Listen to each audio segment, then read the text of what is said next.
ಶ್ರೀಗುರುಭ್ಯೋ ನಮಃ ಹರಿ ಓಂ. ಯೋऽन्तಃ ಪ್ರವಿಶ್ಯ ಮಮ ವಾಚಮಿಮಾಂ ಪ್ರಸುಪ್ತಾಂ ಸಂಜೀವಯತ್ಯಗಿರಶಕ್ತಿಧರಸ್ವಧಾಮ್ನಾ ಅನ್ಯಾಂಶ್ಚ ಹಸ್ತಚರಣಶ್ರವಣತ್ವಗಾದೀನ್ ಪ್ರಾಣಾನ್ನಮೋ ಭಗವತೆ ಪುರುಷಾಯ ತುಭ್ಯಂ. ಭವತಿ ದುನುಭಾವಾದ್ಯಡಮೋ ಕೋಪಿ ವಾಗ್ಮಿ ಜಡಮತಿರಪಿ ಜಂತುರ್ಜಾಯತೆ ಪ್ರಾಜ್ಞಮೌಲಿಃ. ಸಕಲವಚನಚೇತೋ ದೇವತಾ ಭಾರತೀ ಸಾ ಮಮ ವಚನೆ ದತ್ತಾಂ ಸನ್ನಿಧಿಂ ಮಾನಸೇ ಚ. ತಪೋ ವಿದ್ಯಾ ವಿರಕ್ತ್ಯಾದಿ ಸದ್ಗುಣೌಘಾಕರಾನಹಂ ವಾದಿರಾಜಗುರೋನ್ ವಂದೇ ಹಯಗ್ರೀವ ಪದಾಶ್ರಯಾನ್. ಪೂಜ್ಯಾಯ ರಾಘವೇಂದ್ರಾಯ ಸತ್ಯಧರ್ಮರತಾಯ ಚ ಭಜತಾಂ ಕಲ್ಪವೃಕ್ಷಾಯ ನಮತಾಂ ಕಾಮಧೇನವೇ. ಬ್ರಹ್ಮಚರ್ಯ ಹರಿಪ್ರೀತಿಸಿ ವಿದ್ಯಾವಾದಶಾಲಿನಃ ಇಷ್ಟದಾನ್ ಕಷ್ಟಹರ್ತೃನ್ನಃ ವಿದ್ಯಾಮಾನ್ಯಾನ್ ಮುನೀನ್ ನುಮಃ. ಶ್ರೀಗುರುಭ್ಯೋ ನಮಃ. ಶ್ರೀ ವೇದಾಂತ ಮಹಾಚಲಂ ಹಿ ಪರಿತಃ ಸಂಯೋಜ್ಯ ಸೂತ್ರಾಹಿಪಂ ಸದ್ವಾತಾಗಮಪೋಷಿತಾತ್ಮಹೃದಯಂ ತತ್ಪೂರ್ವಪಕ್ಷಾಸುರೈಃ ಸಿದ್ಧಾಂತೋऽಸುರೈಶ್ವರೈಶ್ಚ ಮದಿತೋ ಯಃ ಕೃಷ್ಣದುಗ್ಧಾಂಬುಧಿಃ. ಸ್ವೀಯಾನಾಂ ಅಮೃತಂ ಪ್ರಯಚ್ಛತಿ ಸಮಾಂ ಪಾಯಾತ್ ಗುಣೋದ್ಯನ್ಮಣಿಃ. ಶ್ರೀಗುರುಭ್ಯೋ ನಮಃ. ಭಗವಂತ ಕೃಷ್ಣಾವತಾರನಾಗಿ ಹುಟ್ಟಿದ್ದಾನೆ. ಹುಟ್ಟಿ ಎಲ್ಲ ದೇವತೆಗಳೂ ಕೂಡ ಭಗವಂತನನ್ನು ನೋಡಲಿಕ್ಕೋಸ್ಕರವಾಗಿ ಬಂದಿದ್ದಾರೆ. ತದನಂತರದಲ್ಲಿ ಈಗ ಭಗವಂತ ಶಿಶುರೂಪನಾಗಿ ತಾಳಿಕೊಂಡಿದ್ದಾನೆ. ರಾಜರು ಅದನ್ನು ವರ್ಣಿಸುವಾಗ ಅವಳು ದುರ್ಗೆ ಯಾವ ಕಾರಣಕ್ಕೋಸ್ಕರ ರಾತ್ರಿ ಹೊತ್ತಲ್ಲಿ ಅವಳು ಮಥುರೆಗೆ ಹೋದಳು ಅಂತ ಹೇಳಿದರೆ, ಆ ಭಗವಂತ ಶಿಶುರೂಪನಾಗಿ ತಾಳಿದ್ದಾನೆ. ಇದನ್ನು ಒಂದು ರೀತಿಯಾಗಿ ತಾನು ನಾಚಿಕೆ ಪಟ್ಟುಕೊಂಡು ಅವಳು ಅಲ್ಲಿಗೆ ಹೋದಳು ಅಂತ ಹೇಳ್ತಾರೆ. ಇನ್ನೊಂದು ಏನು ಅಂತ ಕೇಳಿದ್ರೆ, ಭಗವಂತನನ್ನು ಅನುಸರಿಸಿಕೊಂಡು ಪತಿವ್ರತೆಯಾದವಳು ಅವಳು ಪತಿಯನ್ನು ಅನುಸರಿಸಿಕೊಂಡಿರಬೇಕು. ಪತಿಗೆ ಸರಿಯಾಗಿರ್ತಕ್ಕಂತಹ ನಡೆಯನ್ನು ನಡೆಯುವವಳು.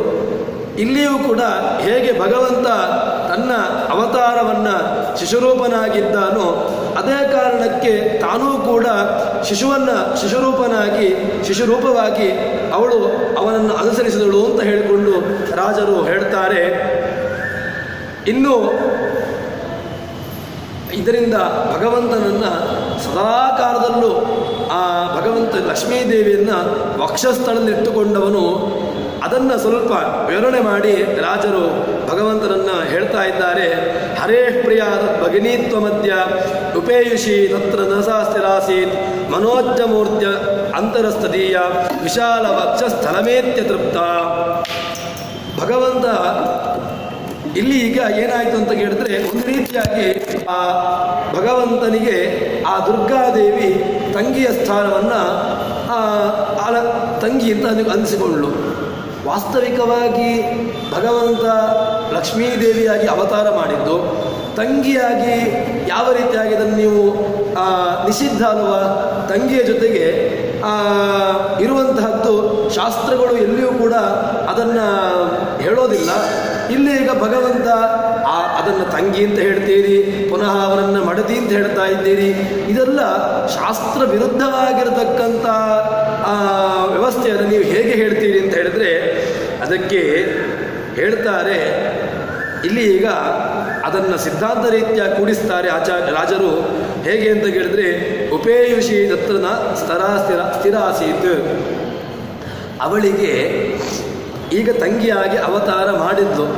ತಂಗಿಯಾಗಿ ಅವತಾರ ಮಾಡಿದ್ರಿಂದಾಗಿ ಏನಾಯಿತು, ಅಲ್ಲಿಂದ ಆ ದುರ್ಗಾದೇವಿ ಅಲ್ಲಿಂದ ಹೊರಟು ಏನಾಯಿತು, ಭಗವಂತನಿಂದ ತಂಗಿಯ ಏನು ವ್ಯವಸ್ಥೆಯಲ್ಲಿತ್ತು ಅಲ್ಲಿಂದ ಅವಳು ದೂರ ಆದ್ಲು.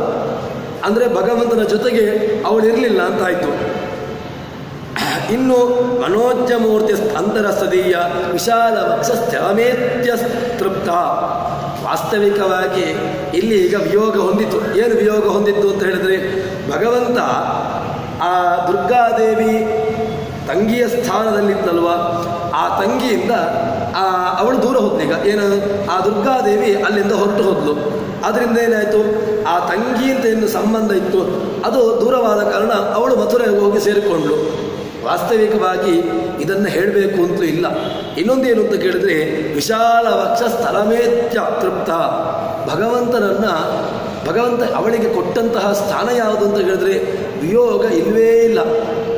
ಇದೇ ವಾದಿರಾಜರು ತಾವು ಶ್ರೀಶೇಷರೋದರ್ಪಣದಲ್ಲಿ ಲಕ್ಷ್ಮೀದೇವಿಯನ್ನು ಭಗವಂತನನ್ನು ವರ್ಣನೆ ಮಾಡುವಾಗ ಸುಮುಖೋ ಸುಂದರತನೋ ಸುನಾಸೋದಿತನೋ ಸುರಾರಾಧಿತ ಪಾದಾಜೋ ರಮಾನಾರಾಯಣೋಸ್ತುಮಃ ಅಂತ ಹೇಳಿಕೊಂಡು ಯಾವತ್ತೂ ಕೂಡ ಆ ಜೊತೆ ನಿತ್ಯಾಭಿಯೋಗಿನಿಯಾಗಿರ್ತಕ್ಕಂಥವಳು ಲಕ್ಷ್ಮೀದೇವಿ ನಾರಾಯಣರು ಅಂತ ಹೇಳಿಕೊಂಡು ಅವಳನ್ನು ಸ್ತುತಿ ಮಾಡಿರ್ತಕ್ಕಂತಹದ್ದು.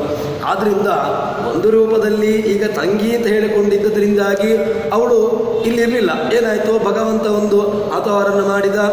ಅಲ್ಲಿಂದ ಭಗವಂತ ವಸುದೇವನ ಮೂಲಕವಾಗಿ ನಂದಗೋಪನ ಅರಮನೆಗೆ ಬಂದಾಗ ಅಲ್ಲಿಂದ ಅವಳು ಹೊರಟು ಹೋದ್ಲು. ದುರ್ಗಾದೇವಿ ಏನಾದ್ಲು, ನೇರ ಅವಳು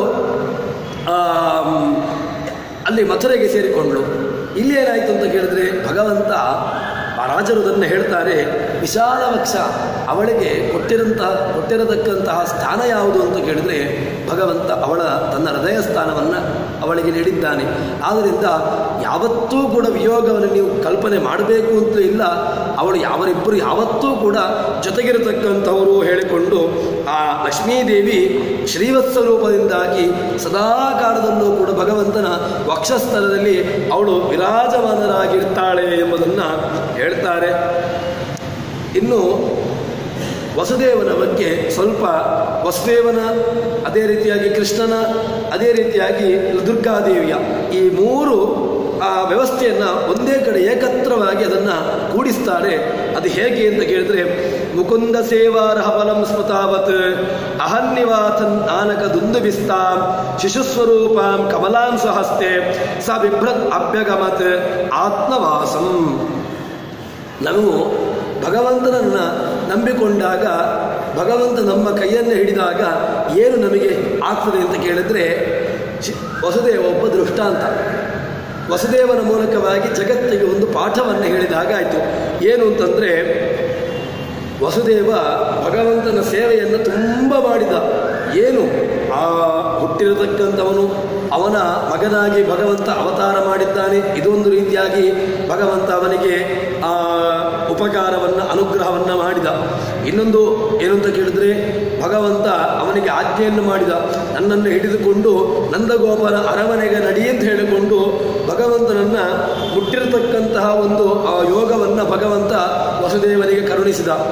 ಈ ಎಲ್ಲ ಸೇವೆಗಳ ಫಲ ಏನು ಅಂತ ಕೇಳಿದ್ರೆ, ಆ ವಸುದೇವನಿಗೆ ಸಿಕ್ಕಿದ್ದೇನು ಅಂತ ಕೇಳಿದ್ರೆ ನೇರವಾಗಿ ಮುಕ್ತಿ. ಭಗವಂತ ಅವನನ್ನು ಬೇರೆ ಏನೂ ಕೂಡ ಅವನಿಗೆ ಅವನ ಪ್ರಾರಬ್ಧ ಕರ್ಮವನ್ನು ಮುಗಿಸಿದ ಮೇಲೆ ಅವನಿಗೆ ನೇರವಾಗಿ ಮುಕ್ತಿಯನ್ನೇ ಕರುಣಿಸಿದ.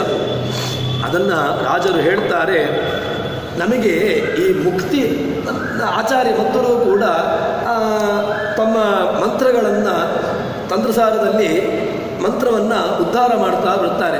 ತಂತ್ರಸಾರದಲ್ಲಿ ಉದ್ಧಾರ ಮಾಡಿದಾಗ ಅದಕ್ಕೆ ಎರಡು ಫಲಗಳನ್ನು ಹೇಳ್ತಾ ಬರ್ತಾರೆ.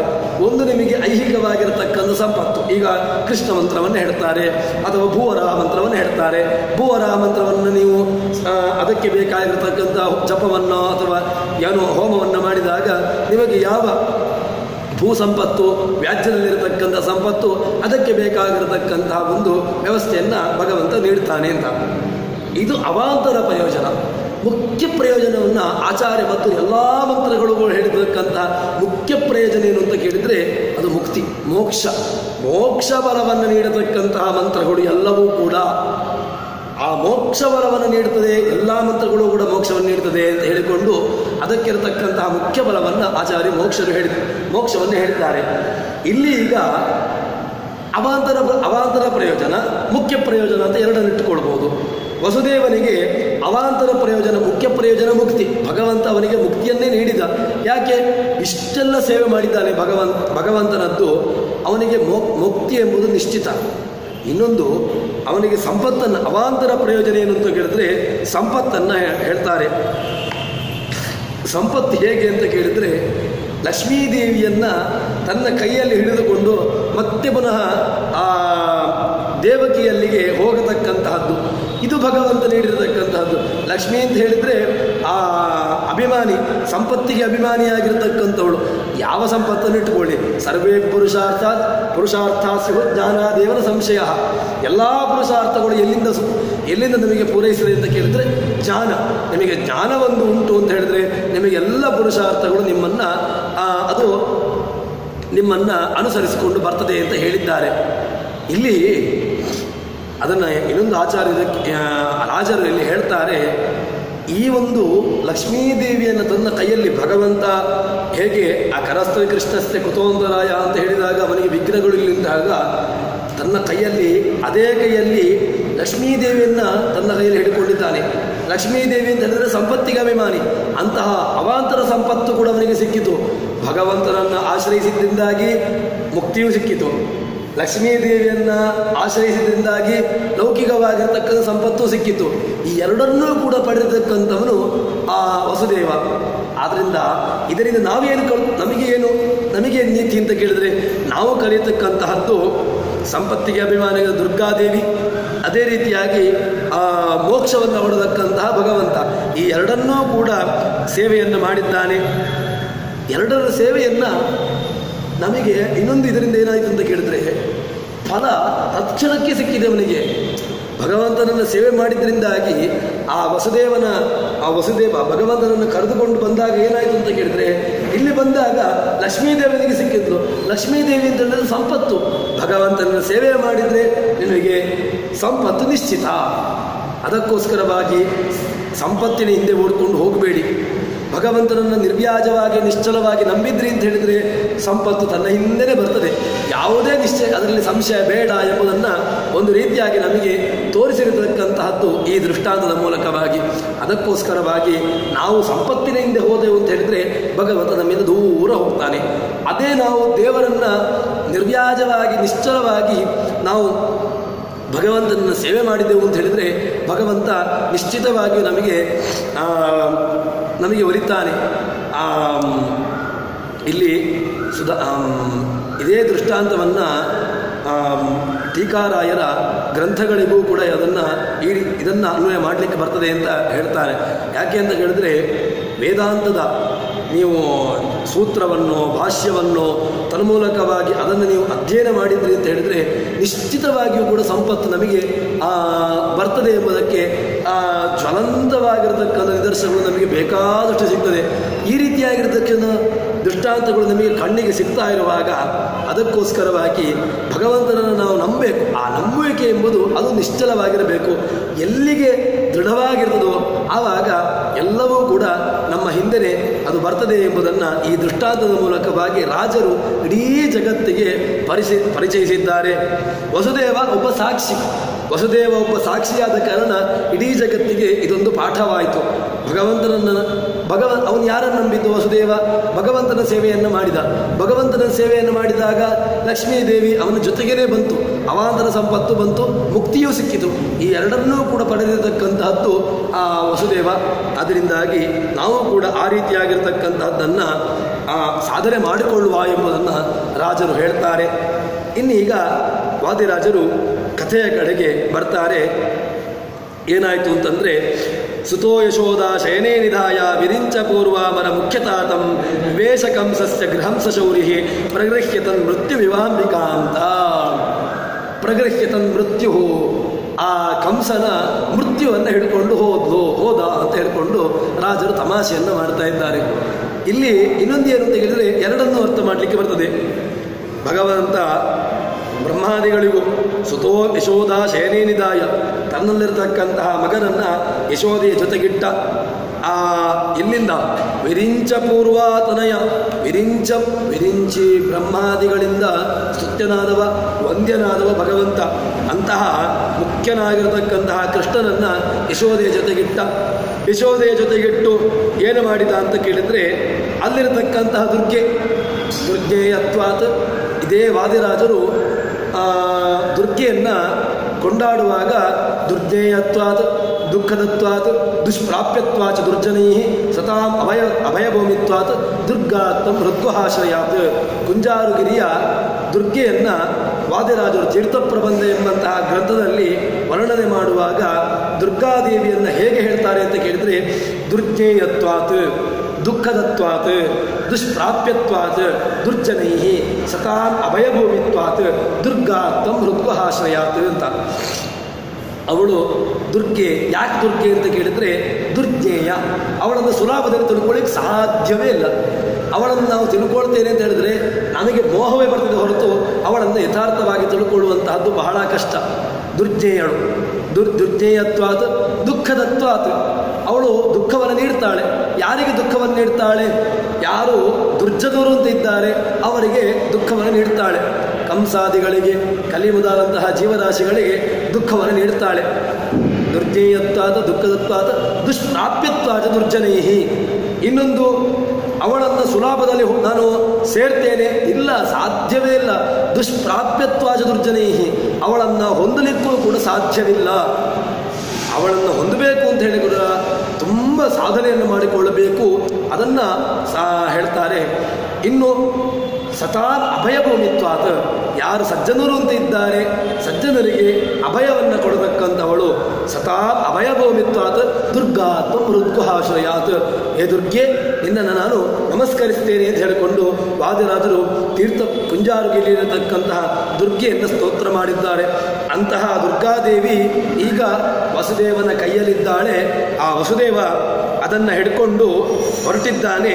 ಹೊರಟು ಏನು ಮಾಡ್ತಾನೆ ಅಂತ ಕೇಳಿದ್ರೆ ಕಂಸನ ಮನೆಗೆ ಹೋದಂತೆ. ಎಲ್ಲಿ ಮತ್ತೆ ಪುನಃ ಬರ್ತಾ ಇದ್ದಾನೆ ತನ್ನ ಆ ದೇವಕಿಯಲ್ಲಿಗೆ. ಬಂದು ಏನಾಯಿತು ಅಂತ ಕೇಳಿದರೆ ಇದನ್ನು ಒಳ್ಳೆ ರೀತಿಯಲ್ಲಿ ಒಂದು ದೃಷ್ಟಾಂತ ಕೊಟ್ಟು ರಾಜರು ಸಮನ್ವಯ ಮಾಡ್ತಾರೆ. ವಿವೇಶ ಕಂಸಸ್ಯ ಗೃಹಂಸ ಶೌರಿಹಿ, ಕಂಸನ ಮನೆಯಿಂದ ಶೌರ್ಯ ಆಗಿರತಕ್ಕಂಥವನು ಭಗವಂತ ಹೊರಟು ಹೋದ. ಭಗವಂತ ಹೊರಟು ಹೋದ್ರಿಂದಾಗಿ ಏನಾಯಿತು? ಮೃತ್ಯುವಿಗೆ ಅಧಿಪತಿಯಾಗಿ ಪ್ರಗೃಹ್ಯ ತನ್ ಮೃತ್ಯುಮಿವಾಂಬಿಕಾಂ ತಾಂ, ಮೃತ್ಯುವಿಗೆ ಅಧಿಪತಿಯಾಗಿರ್ತಕ್ಕಂಥವಳು ದುರ್ಗಾದೇವಿ. ಯಾರೆಲ್ಲ ನಾವು ಹೇಳಿದೆವು, ಮೊದಲೇ ಹೇಳಿದೆವು, ಆ ಮೃತ್ಯು ಆಗಿರ್ತಕ್ಕಂಥವಳು ಈ ದುರ್ಗೆ ಮೃತ್ಯು ರೂಪದಲ್ಲಿರ್ತಕ್ಕಂಥವಳು. ಅಂತಹ ಮೃತ್ಯು ರೂಪದಲ್ಲಿರ್ತಕ್ಕಂತಹ ದುರ್ಗೆ, ಅಂತಹ ಮೃತ್ಯುರೂಪದಲ್ಲಿರ್ತಕ್ಕಂತಹ ದುರ್ಗೆ ಇವನ ಕಂಸನ ಅರಮನೆಯನ್ನು ಪ್ರವೇಶಿಸಿದ್ದಾಳೆ. ಅಂದರೆ ಏನಾಯಿತು? ಭಗವಂತ ಹೊರಟು ಹೋದ. ಭಗವಂತ ಹೊರಟು ಹೋದಾಗ ಮೃತ್ಯುವಿಗೆ ಮೃತ್ಯು ಅಂತ ಎನಿಸಿಕೊಂಡಿರ್ತಕ್ಕಂಥವಳು ದುರ್ಗಾದೇವಿ ಅವಳು ಕಂಸನನ್ನ ಅರಮನೆಯನ್ನು ಪ್ರವೇಶಿಸಿದ ಅಂತ ಹೇಳಿದರೆ ಕಂಸನ ಅವಸಾನ ನಿಶ್ಚಿತ ಎಂಬುದನ್ನು ಒಂದು ರೀತಿಯಾಗಿ ತೋರಿಸಿದಾಗಾಯಿತು. ಭಗವಂತ ಹೊರಟು ಹೋದ ಮೇಲೆ ನಮಗೆಲ್ಲಿ ಉಳಿಗಾಲ? ಭಗವಂತನನ್ನು, ಇದು ನಮಗೆ ಒಂದು ಪಾಠ. ನಾವು ಯಾವತ್ತು ಭಗವಂತನನ್ನು ನಂಬುವುದು ಬಿಡ್ತೇವೆಯೋ ಅಥವಾ ಭಗವಂತನನ್ನು ನಾವು ಯಾವ ಕಾಲಕ್ಕೆ ದೂರ ನಾವು ಹೋಗ್ತೇವೆಯೋ ಆವಾಗ ನಮ್ಮ ಮೃತ್ಯು ಎಂಬುದು ನಿಶ್ಚಿತ ಎಂಬುದನ್ನು, ಅಂದರೆ ಏನಾಯಿತು? ಆ ಸಂಪತ್ತಿನ ಹಿಂದೆ ಹೋದಾಗ ನಮಗೆ ಮೃತ್ಯು ನಿಶ್ಚಿತ. ಅದಕ್ಕೋಸ್ಕರವಾಗಿ ಈ ಒಂದು ದೃಷ್ಟಾಂತದ ಮೂಲಕವಾಗಿ ಕಂಸ ಏನು ಮಾಡಿದ? ಆ ತನ್ನ ಮನೆಗೆ ಮೃತ್ಯುವನ್ನು ಆಹ್ವಾನಿಸಿದಾಗಾಯಿತು. ಕೃಷ್ಣ ಇದ್ದ, ಕೃಷ್ಣನ ನಂಬಿಕೊಂಡು ಕೃಷ್ಣನ ಪಾದವನ್ನು ಆಶ್ರಯಿಸಿಕೊಂಡು ಭಗವಂತನನ್ನು ಹೊಂದಬಹುದಿತ್ತು. ಆದರೆ ಏನು ಮಾಡಿದ? ಎಲ್ಲ ಮಕ್ಕಳನ್ನು ಕೊಲ್ಲುವಂತಹ ಪ್ರಯತ್ನ ಮಾಡಿ ಕೊಂದು ತಾನು ತನ್ನ ಅವಸಾನವನ್ನು ತಾನು ಕಂಡುಕೊಂಡ ಹಾಗಾಯಿತು. ಅದನ್ನು ಹೇಳ್ತಾರೆ ಮೃತ್ಯು ಪ್ರಗೃಹ್ಯ ತನ್ ಮೃತ್ಯು.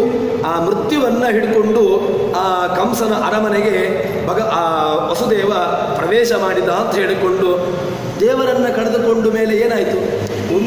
ಯಾವಾಗ ಒಂದು ರಾಜ್ಯದಲ್ಲಿ ಆ ಭಗವಂತನ ವ್ಯವಸ್ಥೆ ಅಥವಾ ಭಗವಂತನನ್ನು ನಾಸ್ತಿಕವಾದ ಯಾವಾಗ ಅಧಿಕವಾಗ್ತೋ ಆವಾಗ ಆ ದೇಶಕ್ಕೆ, ಆ ರಾಜ್ಯಕ್ಕೆ ಅವಸಾನ ನಿಶ್ಚಿತ ಎಂಬಂತಹ ಒಂದು ಗುಪ್ತವಾಗಿರತಕ್ಕಂತಹ ಸುಪ್ತವಾಗಿರತಕ್ಕಂಥ ಸಂದೇಶವನ್ನು ಇಲ್ಲಿ ನೀಡಿದ್ದಾರೆ. ಹಾಗಾಗಿ ಏನಾಯಿತು? ನಾವು ದೇವರನ್ನು ಯಾವಾಗ ಮರೆಯುತ್ತೇವೋ ಆವಾಗ ನಮಗೆ ಮೃತ್ಯು ನಮಗೆ ನಿಶ್ಚಿತ ಎಂಬಂತಹ ಒಂದು ರಹಸ್ಯವಾಗಿರ್ತಕ್ಕ ಸಂದೇಶವನ್ನು ನೀಡಿದ್ದಾರೆ. ಸರಿ, ಈಗ ಕಥೆಯಲ್ಲಿ ಆ ಭಗವಂತ ಇಲ್ಲಿ ಬಂದಿದ್ದಾನೆ. ಯಥಾಸ್ಥಿತಿಯಾಗಿ ಕಂಸ ಆ ಮಗುವನ್ನು ಕೊಲ್ಲಬೇಕು ಅಂತ ಹೇಳಿಕೊಂಡು ಆ ಎಂಟನೆಯ ಮಗುವನ್ನು ಕೊಲ್ಲಬೇಕು ಅಂತ ಹೇಳಿಕೊಂಡು ಮಗುವನ್ನು ಎತ್ತಿದ್ದಾನೆ. ಅದನ್ನು ರಾಜರು ವರ್ಣಿಸ್ತಾರೆ. ಪ್ರಭಾತ ಕಾಲೇ ಖಲಂ ಅಬ್ರಗಾಸ ಪ್ರಬೋಧ್ಯ ಬಂಧಾತ್ ಪಿತರೋ ವಿಯೋಜ್ಯ ಹರೇರ್ವಿಯೋಗೋದಿತ ಚಿತ್ತಚಿಂತಾಂ ವಿಭೇದಮತು ಶೈನೀ ಸಂಸ್ಥಾ. ಭಗವಂತ ವಸುದೇವ ಆ ಮಗುವನ್ನು ತಂದು ದೇವಕಿಯ ಬಳೆಗಿಟ್ಟು ಒಳಗೆ ಹೋಗಿ ಎಲ್ಲ ಮತ್ತೆ ಪುನಃ ಯಥಾಸ್ಥಿತಿಯಾಗಿ ಬಂಧನಗಳು ಅವನಿಗೆ ಆವರಿಸಿಕೊಂಡಿವೆ. ಹೇಗೆ ಆ ಕಂಸ ತಾನು ಆ ಎಲ್ಲ ಬಂಧನಗಳನ್ನು ಮಾಡಿದ್ನೋ ಅದೇ ರೀತಿಯಾಗಿ ಆ ಎಲ್ಲ ಬಂಧನಗಳು ಮತ್ತೆ ಪುನಃ ಅವನನ್ನು ಸುತ್ತಿಕೊಂಡವು. ಮತ್ತೆ ಪುನಃ ಕಾರಾಗೃಹಕ್ಕೆ ಹೋಗಿ ಅವನು ಇದ್ದಾನೆ. ಮರುದಿನ ಕಂಸ ಬರ್ತಾನೆ. ಆ ದೇವಕಿಗೆ ಮಗುವಾಗಿರತಕ್ಕಂತಹ ವಿಷಯವನ್ನು ತಿಳ್ಕೊಳ್ತಾನೆ. ತಿಳ್ಕೊಂಡು ಇನ್ನು ಏನು ಆ ಮಗುವನ್ನೂ ಕೂಡ ಕೊಲ್ಲಬೇಕು ಅಂತ ಹೇಳಿಕೊಂಡು ತಾನು ಆ ಮಗುವನ್ನು ಕೊಲ್ಲಿಕ್ಕೋಸ್ಕರವಾಗಿ ತನ್ನ ಕತ್ತಿಯನ್ನು ಎತ್ತುತ್ತಾನೆ. ಆವಾಗ ಅದನ್ನು ರಾಜರು ಹೇಳ್ತಾರೆ, ಅವನಿಗೆ ಅಲ್ಲಿಂದ ಇವನ ಕೈಯಲ್ಲಿರತಕ್ಕಂತಹ ಮಗು ಅದು ಜಾರಿ ಹೋಗಿ ಅವನಿಗೆ ಮತ್ತೆ ಪುನಃ ಅಶರೀರವಾಣಿಯ ಮೂಲಕವಾಗಿ ಆಗದೆ ಪ್ರಬೋಧ್ಯ ಬಂಧಾತ್ರವು ವಿಯೋಜ್ಯ, ನಿನಗೆ ಮೃತ್ಯು ಉಂಟಲ್ವಾ, ಅದು ಎಲ್ಲಿಲ್ಲ, ಅದು ಬೇರೊಂದು ಕಡೆ ಅದು ನಿಶ್ಚಿತವಾಗಿ ಇದೆ ಎಂಬುದನ್ನು ಅವನಿಗೆ ತಿಳಿಸ್ತದೆ. ಆಯಿತು, ಇನ್ನೀಗ ಭಗವಂತನನ್ನು ಏನು ಮಾಡ್ತಾ ಅಲ್ಲಿ ಆ ದುರ್ಗಾದೇವಿ ಅವನನ್ನು ಎಚ್ಚರಿಸಿದ್ಲೀಗ, ನಿನ್ನ ಮೃತ್ಯು ನಿಶ್ಚಿತ, ಅದು ಬೇರೆಲ್ಲಿಯೋ ಬೆಳೀತಾ ಉಂಟು ಎಂಬಂತಹ ಒಂದು ಸಂದೇಶವನ್ನು ದುರ್ಗಾದೇವಿ ಆ ಮಗು ಅವನಿಗೆ ಕೊಟ್ಟಿದೆ. ತದನಂತರ ಏನಾಯಿತು ಅಂತ ಕೇಳಿದರೆ ಇಲ್ಲಿಂದ ಅವನು ಎಚ್ಚರಿಕೆ ಉಂಡ. ಈ ಮಾತಿನಿಂದ, ಭಗವಂತನ ಮಾತಿನಿಂದ ತಾನು ಎಚ್ಚೆತ್ತುಕೊಂಡು ತನ್ನ ತಂಗಿಯಾಗಿರತಕ್ಕಂತಹ ದೇವಕಿಯನ್ನು ವಸುದೇವನನ್ನು ಅಲ್ಲಿಂದ ಬಿಡಿಸ್ತಾನೆ. ಬಿಡಿಸಿಕೊಂಡು ಅವಳು ಮತ್ತೆ ಪುನಃ ಆ ದೇವಕಿಯ ಜೊತೆಗೆ ಬಂದು ಮಲ್ಕೊಳ್ತಾಳಂತೆ. ಆ ಮಗು ಅವನಿಗೆ ಸಂದೇಶವನ್ನು ನೀಡಲಿಕ್ಕೋಸ್ಕರವಾಗಿ ದುರ್ಗೆ ಅಶರೀರವಾಣಿಯ ಮೂಲಕವಾಗಿ ಅವನಿಗೆ ತಿಳಿಸಿದ್ದು. ಮತ್ತೆ ಪುನಃ ಆ ಮಗುವಿನ ರೂಪವನ್ನು ತಾಳಿ ಮತ್ತೆ ಪುನಃ ದೇವಕಿಯ ಜೊತೆಗೆ ಹೋಗಿ ಮಲ್ಕೊಂಡ್ಳು. ಇದೇನಾಯಿತು, ಅವಳಿಗೆ ಮಾತ್ರ ವಸುದೇವ ದೇವಕಿಯರಿಗೆ ಗೊತ್ತಾಗುವ ಹಾಗೆ ಅಲ್ಲಿಯೇ ಇತ್ತು. ಯಾಕೆ ಅಂತ ಕೇಳಿದರೆ, ಈಗ ವಾಸ್ತವಿಕವಾಗಿ ಅವರ ಮಗು ಅವರು ಕಳ್ಕೊಂಡಿದ್ದಾರೆ. ಭಗವಂತನೇ ಅವರಲ್ಲಿ ಅವತಾರ ಮಾಡಿರತಕ್ಕಂಥವನು. ಈಗ ಏನಾಯಿತು, ಒಂದು ವೇಳೆ ತನ್ನಲ್ಲಿ ಮಗು ಇಲ್ಲ ಅಂತ ಹೇಳಿಬಿಟ್ರೆ ಆವಾಗ ಅವರಿಗೆ ಒಂದು ರೀತಿಯಾಗಿರತಕ್ಕಂತಹ ಆ ಮಗುವನ್ನು ಕಳೆದುಕೊಂಡಂತಹ ಮಗುವಿನ ವಿಯೋಗ ಅವರನ್ನು ಬಾಧಿಸ್ತದೆ. ಅದಕ್ಕೋಸ್ಕರವಾಗಿ ಏನು ಮಾಡಿದ್ದು, ಅವಳು ಮತ್ತೆ ಪುನಃ ಬಾಲರೂಪವನ್ನು ತಡೆದುಕೊಂಡು ಅವಳು ಆ ದೇವಕಿಯ ಜೊತೆಗೆ ಹೋಗಿ ಮಲ್ಕೊಂಡ್ಳು. ಆ ದುರ್ಗಾದೇವಿಯೇ ಶಿಶುವಿನ ರೂಪವನ್ನು ತಳ್ಕೊಂಡು ಮದುಕೆ ಅಲ್ಲಿಯೇ ಇತ್ತು. ಈಗ ಇದನ್ನು ಸ್ವಲ್ಪ ನಾವು ಚಿಂತನೆ ಮಾಡುವಂತಹದ್ದು, ವೇದಾಂತ ರೀತಿಯಲ್ಲಿ ಚಿಂತನೆ ಮಾಡುವುದು ಹೇಗೆ ಅಂತ ಕೇಳಿದರೆ, ಯಾರಿಗೆ ಭಗವಂತನ ಬಗ್ಗೆ ಕಾಳಜಿ ಇರ್ತದೆ, ಅಂದರೆ ಭಗವಂತನ ಬಗ್ಗೆ ಕಾಳಜಿ ಅಂತ ಹೇಳಿದರೆ ಭಗವಂತನನ್ನು ನಂಬುವುದು, ಭಗವಂತನ ಅಸ್ತಿತ್ವವನ್ನು ನಂಬುವಂತಹದ್ದು, ಭಗವಂತ ಇದ್ದಾನೆ ಎಂಬಂತಹ ಆ ಯಥಾರ್ಥವಾಗಿರತಕ್ಕಂತಹ ಅವರಿಗೆ ಲಕ್ಷ್ಮೀದೇವಿ ಅವರನ್ನು ಯಾವತ್ತೂ ಕೂಡ ಬಿಡೋದಿಲ್ಲ. ಮತ್ತು ಅವರಿಗಿರತಕ್ಕಂಥ ಯಾವ ಬಂಧನಗಳನ್ನು ಕೂಡ ಆ ಬಂಧನ ಧರಿಸಿಕೊಳ್ಳದೆ, ಯಾಕೆ ಆ ಲಕ್ಷ್ಮೀದೇವಿ ಅದನ್ನು ಆ ಬಂಧನದಿಂದ ಬಿಡುಗಡೆ ಆಗುವಂತೆ ಮಾಡ್ತಾಳೆ. ಇದು ಲಕ್ಷ್ಮೀದೇವಿಯ ವ್ಯವಸ್ಥೆ. ಅವರು ತನ್ನ ಪತಿಯಾಗಿರ್ತಕ್ಕಂತಹ ಭಗವಂತನನ್ನು ನಂಬಿರತಕ್ಕಂತಹ ಭಕ್ತರು, ಅದಕ್ಕೋಸ್ಕರವಾಗಿ ಅವರಿಗೆ ಯಾವ ರೀತಿಯಾಗಿರ್ತಕ್ಕಂತಹ ಬಂಧನವು ಕೂಡ ಆಗಬಾರದು ಎಂಬುದಾಗಿ ತನ್ನ ಪತಿಯ ಭಕ್ತರಲ್ವ, ಆ ಪತಿಯ ಭಕ್ತರಿಗೆ ಅವರಿಗೆ ಯಾವುದೇ ರೀತಿಯಾಗಿರ್ತಕ್ಕಂಥ ಕಷ್ಟ ಆಗಬಾರದು ಅಂತ ಲಕ್ಷ್ಮೀದೇವಿಯದ್ದು ಚಿಂತನೆ ಇದೆ. ಅದಕ್ಕೋಸ್ಕರವಾಗಿ ಅವರಿಗೂ ಕೂಡ ಈಗ ಒಂದು ವೇಳೆ ಆ ಮಕ್ಕಳನ್ನು ಕಳೆದುಕೊಂಡ ವಿಯೋಗವಾಗಿರತಕ್ಕಂತಹ ವ್ಯವಸ್ಥೆಯನ್ನು ಅವರು ಯೋಚನೆ ಮಾಡಿದರೆ ಅವರಿಗೆ ದುಃಖದಿಂದ ಇರಬೇಕಾಗ್ತದೆ. ಅದಕ್ಕೋಸ್ಕರವಾಗಿ ಆ ದುಃಖವನ್ನು ಪರಿಹಾರ ಮಾಡುವುದಕ್ಕೋಸ್ಕರವಾಗಿ ಲಕ್ಷ್ಮೀದೇವಿ ಆ ವಸುದೇವ ದೇವಕಿಯರ ಜೊತೆಗೆ ಹೋಗಿ ಅಲ್ಲಿಯೇ ಇದ್ಲು ಅಂತ ಹೇಳಿಕೊಂಡು ಹೇಳ್ತಾರೆ. ತದನಂತರದಲ್ಲಿ ಈಗ ಆ ಭಗವಂತ ನಂದಗೋಪನ ಆ ಲಕ್ಷ್ಮೀದೇವಿ ಆ ದುರ್ಗಾದೇವಿ ಅಲ್ಲಿದ್ದಾಳೆ. ಅದನ್ನು ಒಂದು ರೀತಿಯಾಗಿ ಸೂರ್ಯನಿಗೆ ಆ ಬೆಳಗಾಗಿರ್ತಕ್ಕಂತಹ ವಿಷಯ.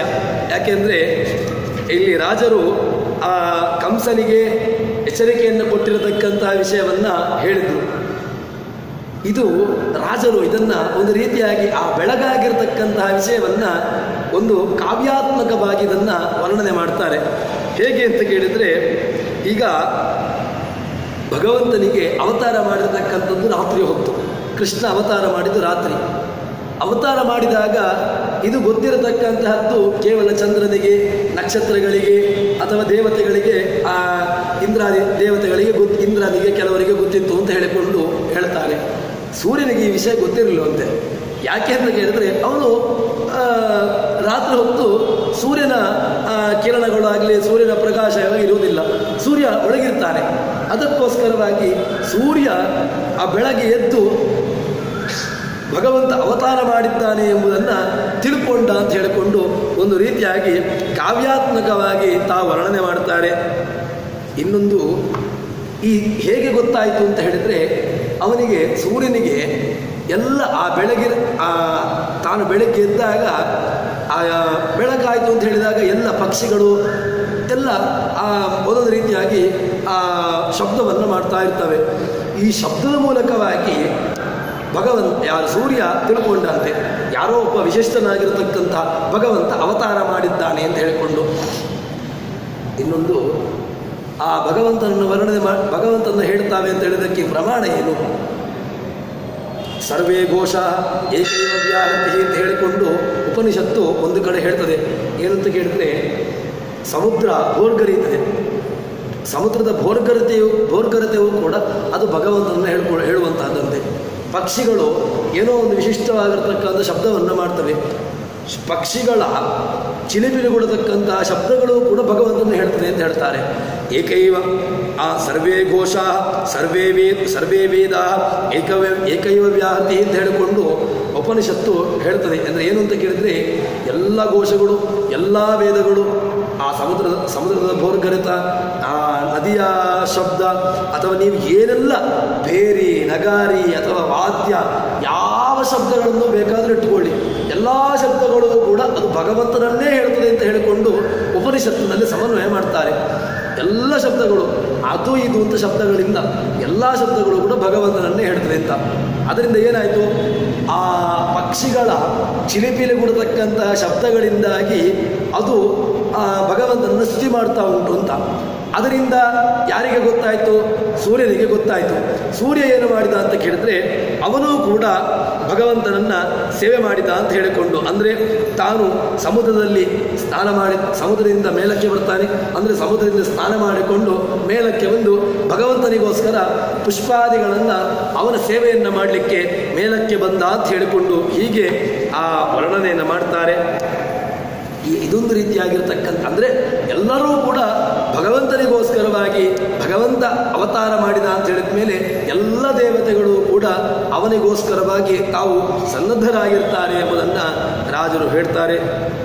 ಇನ್ನು ಭಗವಂತ ಅವತಾರ ಮಾಡಿದ್ದಾನೆ, ಸೂರ್ಯನೂ ಕೂಡ ಅವತಾರ ಮಾಡಿದ ನಂತರ ಇಲ್ಲಿ ಎಲ್ಲ ಆ ವರ್ಣನೆಯನ್ನು ರಾಜರು ಮಾಡ್ತಾರೆ. ಭಗವಂತನನ್ನು ಹೇಗೆ ಸ್ತೋತ್ರ ಮಾಡಿದರು ಅಂತ ಹೇಳಿದರೆ, ತರುವ್ರಜೆ ಪಕ್ಷಿಗಣಾಶ್ಚರಂತಹ ಜಗುರುಗಿರಿ ನಿರೀಕ್ಷೋದಯ ಮುಷ್ಟರಶ್ಮಿ ವರ್ಜೇ ವಿಷ್ಣೋ ಸ್ಥಳಧನ್ಮರೀಚೇ ಸಮಾಗತಾಮಾಗದ ಬಂಧಿಸೂತಾಹ. ಭಗವಂತನನ್ನು ಆ ಎಲ್ಲ ವಂದಿಮಾಗದರು ಅಂತ, ಅಂದರೆ ಸ್ತುತಿಪಾಠಕರು ಭಗವಂತನ, ಅಂದರೆ ಒಂದೊಂದು ಇವರನ್ನು ಸ್ತುತಿ ಮಾಡಲಿಕ್ಕೆ ರಾಜರ ಆಸ್ಥಾನದಲ್ಲಿರ್ತಾರೆ. ಅದೇ ರೀತಿಯಾಗಿ ಭಗವಂತನ ಸ್ತೋತ್ರ ಮಾಡಲಿಕ್ಕೂ ಕೂಡ ಆ ಎಲ್ಲ ದೇವತೆಗಳು ಕೂಡ ತಾವು ಭಗವಂತನನ್ನು ಸ್ತುತಿಯನ್ನು ಮಾಡಲಿಕ್ಕೆ ಸ್ತುತಿ ಮಾಡಿದರು ಅಂತ ಹೇಳಿಕೊಂಡು ಹೀಗೆ ಹೇಳ್ತಾರೆ. ತದನಂತರದಲ್ಲಿ ಗೋಪಿಕಾಸ್ತ್ರೀಯರು ಅವರು ಭಗವಂತನನ್ನು ವರ್ಣನೆ ಮಾಡಿದರು.